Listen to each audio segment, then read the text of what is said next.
बात हर शनिवार के इस साप्ताहिक कार्यक्रम में आप सभी शिक्षक प्रेमियों का हार्दिक स्वागत करती हूँ।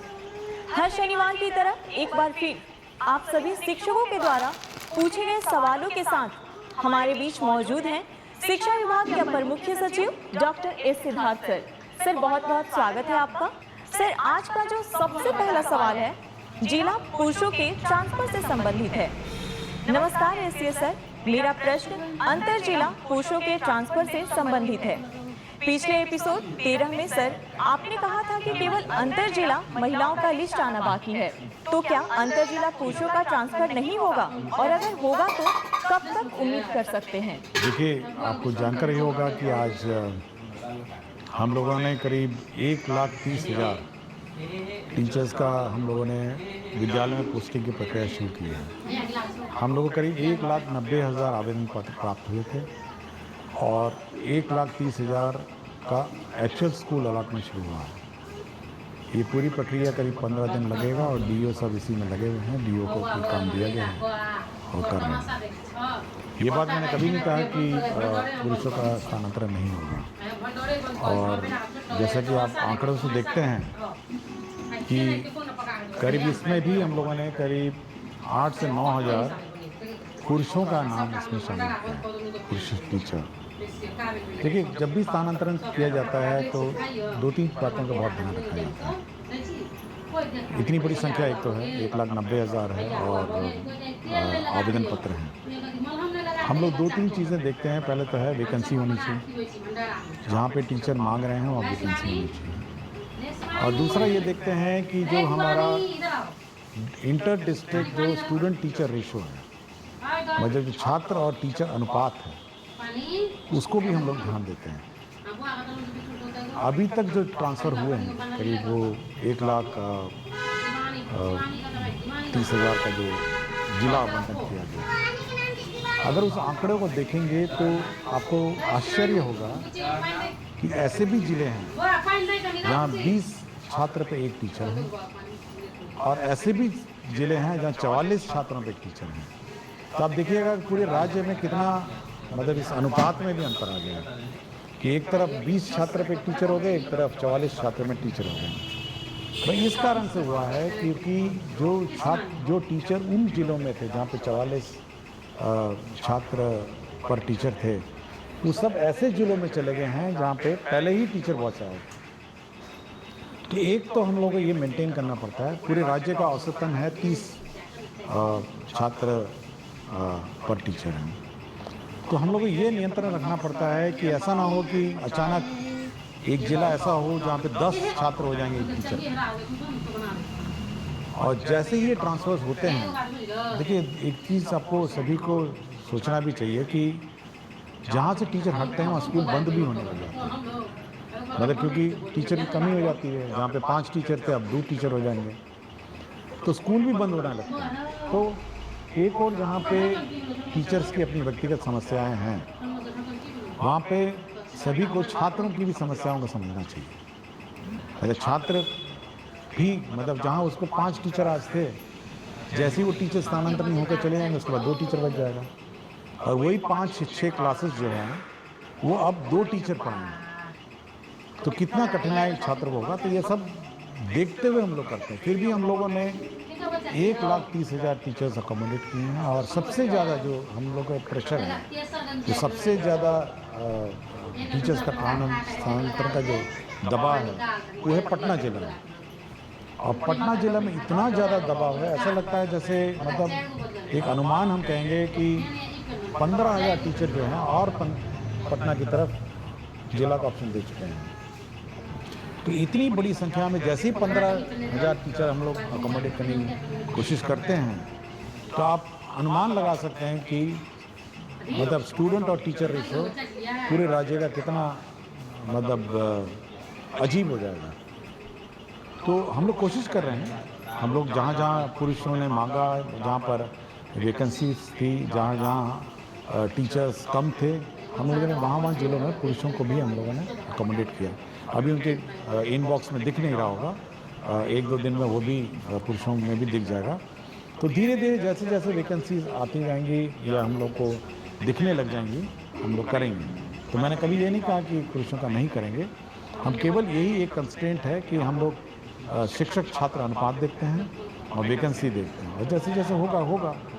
लेकिन टीचर्स को भी समझना चाहिए कि छात्रों पर क्या गुजरती है और कितना कष्ट हमारे छात्रों में होता है। सर, अगला सवाल है, आदरणीय अपर मुख्य सचिव शिक्षा विभाग पटना बिहार, ज्ञातव्य है कि आपके द्वारा गठित समिति के निर्देशानुसार पिछले अप्रैल माह में लगभग 17,000 के आसपास शिक्षकों के स्थानांतरण हेतु जिला आवंटित कर दिया गया है, परंतु विद्यालय आवंटन की प्रक्रिया अभी भी अपूर्णता की ओर है। महोदय, अनेकानेक शिक्षक व शिक्षिका के पुत्र व पुत्री का नामांकन नए सत्र में नए विद्यालय में होने हैं। विद्यालय आवंटन की प्रतीक्षा में टकटकी लगाए बैठे अनेक शिक्षक व शिक्षिका अपने पुत्र पुत्री और प्रतिपाल्य का नामांकन नहीं करा पा रहे हैं। महोदय से विनम्रता पूर्वक अनुरोध है कि जिन शिक्षक व शिक्षिका का जिला आवंटन हो चुका है उन्हें यथाशीघ्र विद्यालय आवंटित कराने की महती कृपा करें। आपका ही अपना सेवक।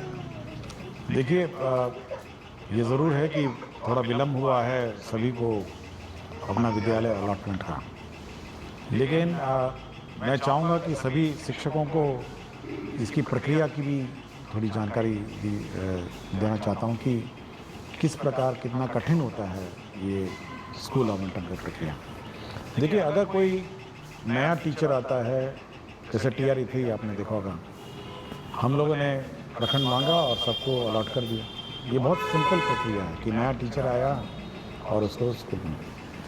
लेकिन यदि कोई TRE 1 और TRE 2 जिसको पूर्व में पहले ही स्कूल आवंटित है और वो ऑलरेडी पदस्थापित है, स्कूल में संचालित है, उसका ट्रांसफ़र सबसे डिफिकल्ट काम है, क्योंकि उसको उस स्कूल से हटाना है, दूसरे स्कूल में ले जाना है और 38 जिलों से टीचरों को चलना है, मतलब शिफ्ट होना है और 38 जिलों में पोस्टिंग करना है। मतलब आप अगर उस शीट को देखेंगे, जब शीट देखते हैं तो बिल्कुल भयावह दिखता है। 1,90,000 टीचर जो पूर्व में किसी व्यवस्था से पोस्टेड थे और अपने अपने ज़िलों में पोस्टेड थे, कोई भी ऑर्डर से, जिस भी ऑर्डर से हो, रैंडम कर दिया गया हो या अन्य हो, उस पूरी व्यवस्था को जब हम लोग फिर एक बार रिकैलकुलेट करते हैं और ऑप्शन के हिसाब से 1,90,000 अभ्यावेदन में से हम लोग करीब 1,30,000 हम लोग निकाल पाए हैं। 1,30,000 का मतलब ये है कि 1,30,000 टीचर इधर से उधर जा रहे हैं, मतलब स्कूल से दूसरे स्कूल जा रहे हैं, ये टीचर उधर से उधर जा रहा है। तो इतनी कॉम्प्लिकेटेड जो प्रक्रिया है, और उसमें ये भी देखना है कि जो टीचर जब जा रहा है तो उसका रिप्लेसमेंट दूसरा टीचर कर रहा है नहीं कर रहा है। पता चला मैथ्स का टीचर चला गया एक स्कूल छोड़ के, दूसरा मैथ्स का टीचर पहुंचा नहीं, या फिर प्राइमरी में 5 टीचर में थे, 3 टीचर चले गए, पता चला 3 टीचर रिप्लेस नहीं हुए। तो एक किसी स्थापित व्यवस्था जिसमें पहले से ही किसी व्यवस्था में पोस्टिंग TRE 1 TRE 2 हो गया हो या अन्य जो पोस्टिंग हो गया हो, उस पूरे पोस्टिंग व्यवस्था को फिर से अभ्यावेदन के हिसाब से मतलब उनके प्लेस ऑफ पोस्टिंग को परिवर्तित करने में बहुत मेहनत लगता है, और ये केवल एक सॉफ्टवेयर के माध्यम से ही हो सकता है कि लोग अपना करेंगे। और हम लोगों ने काम शुरू कर दिया, जैसे कि मैंने पहले प्रश्न में बताया, और सभी को 23 से 30 तक नए स्कूल में ज्वाइन करना होगा, और 20 तारीख को सभी के ई-शिक्षा कोश के जो ऐप है, जो उनका वेबसाइट है, उसमें आपको ट्रांसफ़र ऑर्डर मिल जाएगा और इसी हिसाब से वो अपना प्लानिंग कर सकते हैं। लेकिन टीचर्स को ये समझना चाहिए कि एक स्थापित पोस्टेड व्यवस्था जहाँ पर पहले ही पोस्टिंग हो गई हो, और जहाँ पर मेरे ख्याल से बहुत सारे टीचर ऐसे भी थे जो सोचे भी नहीं होंगे कि 3 साल पहले इनका ट्रांसफ़र हो सकेगा, और ये उम्मीद नहीं होगी। लेकिन हम लोगों ने उन संवेदनशील होकर उनसे आवेदन पत्र लिए, उनकी कष्ट समझे, और हम लोगों ने कहा कि नहीं, हम लोग जहाँ तक संभव हो करेंगे, और हम लोगों ने 1,30,000 टीचर्स का सिलेक्शन किया, पोस्टिंग करें, और जो बच गए हैं वह भी निराश नहीं हो। हम लोग बाद में अब फिर रिकैलकुलेट करेंगे, जब सब टीचर्स पोस्टेड रहेंगे एक बार रिकैलकुलेट करेंगे और फिर इसका फिर पोस्टिंग का फिर हम लोग प्रक्रिया आरंभ करेंगे। और मैंने ये भी कहा है कि जो छूट गए हैं किसी कारण से, पूर्व के TRE1 TRE2 और सक्षमता हो, वो अपना एप्लीकेशन विड्रॉ भी कर सकते हैं और रीअप्लाई कर सकते हैं, ये मैंने कहा है। तो हम लोग बहुत ही संवेदनशील रहते हैं टीचर के उद्देश्य से, बट यह भी एक बैलेंस बनाना पड़ता है। एक और टीचर के कष्ट का को ध्यान रखना पड़ता है और दूसरी ओर बच्चे का भविष्य का भी ध्यान रखना है। वो ज़्यादा इम्पोर्टेंट है मेरे लिए। बच्चे का 2 करोड़ बच्चे को टीचर मिले, उनको पढ़ाने वाला टीचर मिले, वो हमेशा वो चिंता में रहती है। टीचर का ट्रांसफ़र बड़ा आसान काम है, लेकिन बच्चे को एक शिक्षक देना ये बड़ा डिफिकल्ट काम है। तो ये बैलेंस बनाकर हम लोग चलते हैं, इसलिए टीचरों को निराश नहीं होना चाहिए। सरकार संवेदनशील है और मैं चाहूँगा कि वो लोग सभी टीचर्स नए पदस्थापन स्थान पे जब जाएंगे तो नए बच्चों को पढ़ाएंगे और उनका भविष्य देखेंगे। सर, एक अनिल कुमार सिंह, प्रभारी प्रधानाध्यापक, आदर्श बालिका +2 उच्च माध्यमिक विद्यालय रामगढ़ से हैं। कहते हैं, एसके सर को सादर प्रणाम। आपका व्यक्तित्व संवेदनशीलता और शिक्षा में सुधार के प्रति आग्रह प्रेरित एवं प्रभावित करता है। सर, मेरे 2 सवालों में प्रथम सवाल है कि क्या विद्यार्थियों को DBT के माध्यम से राशि उपलब्ध कराकर बाजार से किताबों की खरीद की व्यवस्था की जा सकती है?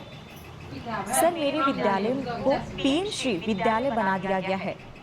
दूसरा प्रश्न इसी से संबंधित है कि विभाग PM श्री विद्यालयों की व्यवस्था के संदर्भ में विभाग क्या सोच रखती है? देखिए, पहले किताबें छपती थी और विलम्ब होता था, और ऐसा भी हुआ कि सत्र शुरू हो गया, नवंबर में जाके किताबें मिली हैं कुछ सालों में।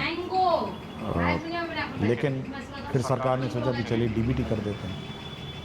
क्योंकि DBT एक बहुत बड़ी समस्या है। एक तो किताबें मिलना बाज़ार में, और समय पे इतनी सारी किताबें मिलना, मतलब आप समझ सकते हैं 2 करोड़ बच्चे हैं और बच्चों को किताब नहीं मिली, बाज़ार में भी किताब उपलब्ध नहीं हुई, पब्लिशर्स ने प्रिंट नहीं किया और बड़ी ख़राब किस्म की क्वालिटी की किताब मिली। ऐसे भी हुआ कि बच्चे पुरानी किताबें इधर उधर से बॉर्डर पर खोल लिए।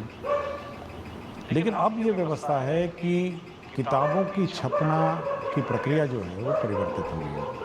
आप देखेंगे, हम लोगों ने अब कल ही मेरी समीक्षा हुई और हम लोगों ने 1 अप्रैल 2025 में जो किताबें दी जानी हैं उसकी छपाई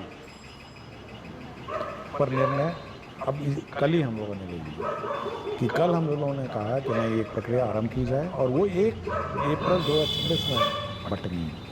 तो आप सोच सकते हैं कि कितना लंबा प्लानिंग इसका होता है, ताकि हम लोग का ये है उद्देश्य है कि सत्र शुरू होने से पहले, मतलब 1 अप्रैल जो स्कूल क्लास शुरू होगी उससे पहले कम से कम 1 महीने पहले किताबें पहुंच जाएं।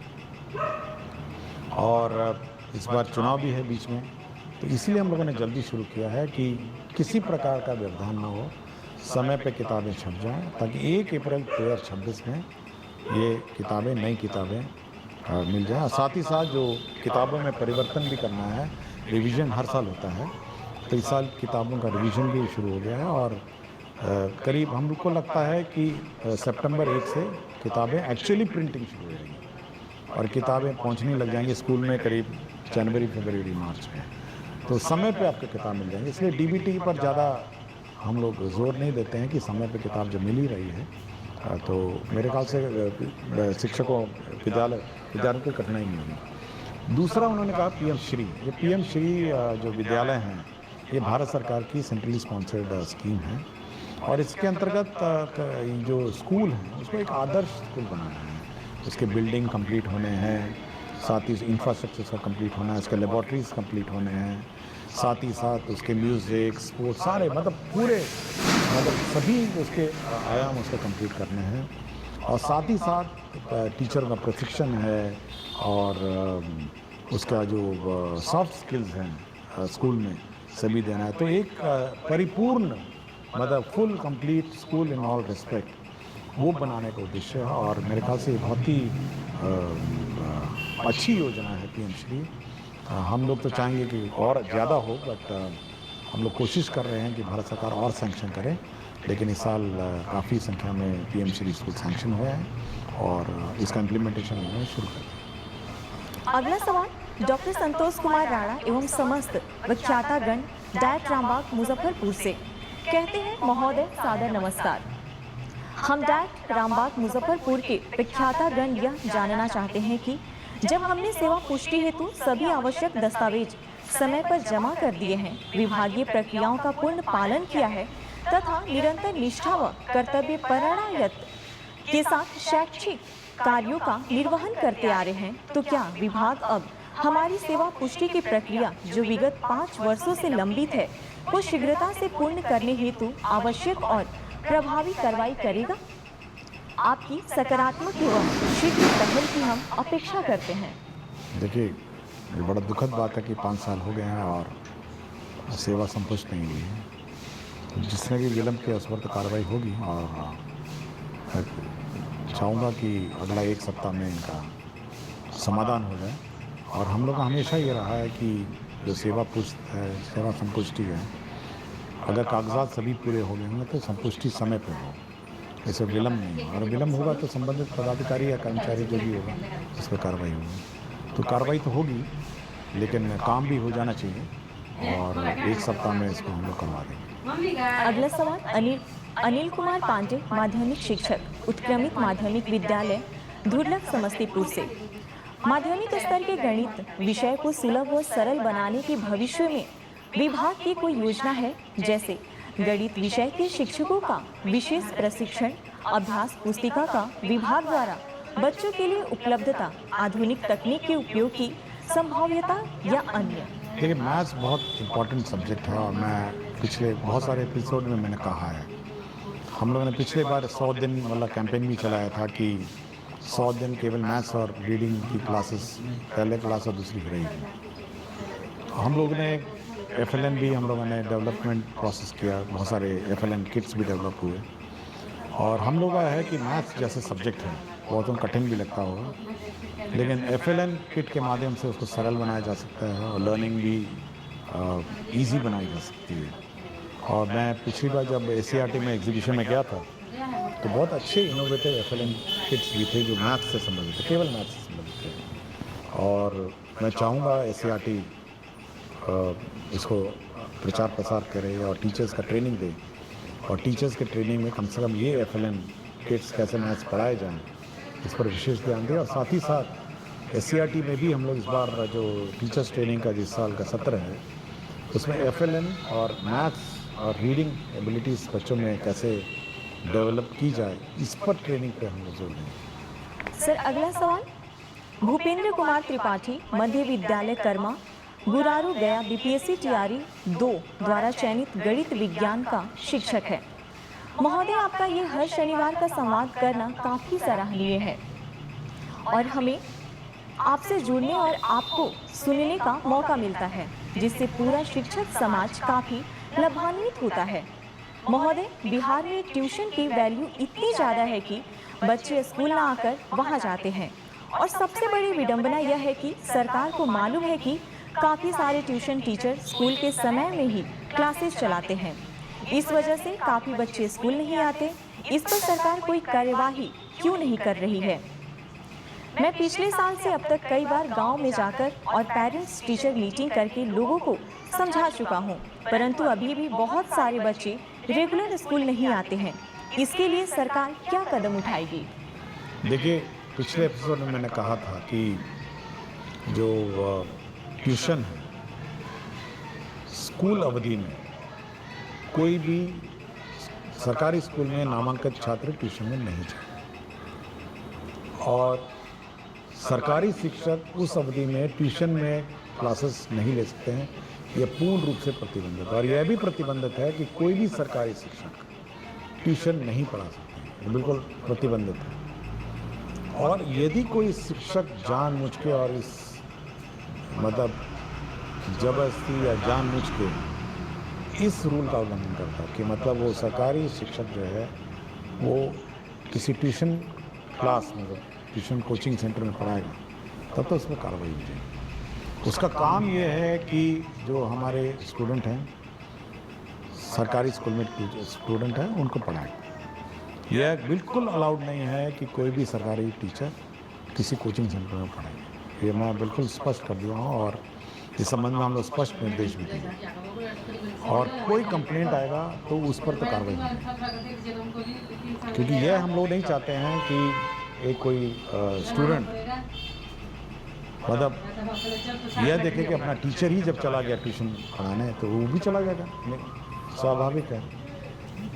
तो यह पब्लिक को भी अलर्ट होना है और बाकी टीचर्स को भी अलर्ट होना है कि किसी भी परिस्थिति में सरकारी शिक्षक ट्यूशन नहीं पढ़ाएंगे और सरकारी स्कूल में जो नामांकित छात्र हैं वह ट्यूशन सेंटर में नहीं जाएंगे ट्यूशन अवधि में, मतलब सॉरी जो स्कूल का अवधि के बाद वो अपना ट्यूशन जहाँ लेना लें और प्राइवेट टीचर अपना जो पढ़ाना पड़े वो हमको कोई आपत्ति नहीं। लेकिन ये बिल्कुल बहुत ही स्पष्ट है और हम लोग biometric attendance, photo based attendance शुरू करने वाले हैं स्टूडेंट्स का भी। तो जल्दी जैसे लौटेंगे अपने समर वेकेशन से तो स्टूडेंट्स का बायोमेट्रिक अटेंडेंस भी हम लोग कंपल्सरी करेंगे।